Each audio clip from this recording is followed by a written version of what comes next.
मागील काही दिवसांपासून जळगावसह राज्यातील अनेक जिल्ह्यांमध्ये पावसाने विश्रांती घेतली आहे। अशातच हवामान खात्याने पावसाचा अंदाज वर्तविला आहे।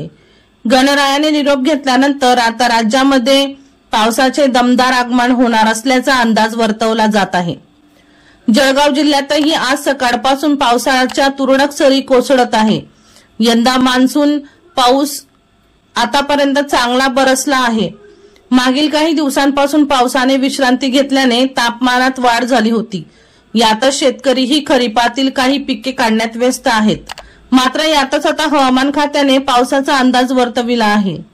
सप्टेंबरच्या शेवटपर्यंत राज्यात जोरदार पाऊस होण्याची शक्यता आहे। तसेच राज्यातील काही जिल्ह्यांमध्ये 2 ऑक्टोबर पर्यंत मुसळधार पावसाचा अंदाज होण्याची शक्यता आहे। 21 सप्टेंबर ते 2 ऑक्टोबर या काळात महाराष्ट्रात पाऊस कोसळणार आहे। विदर्भ, उत्तर महाराष्ट्र आणि मराठवाड्यातील बहुतांशी भागात पावसाची शक्यता आहे।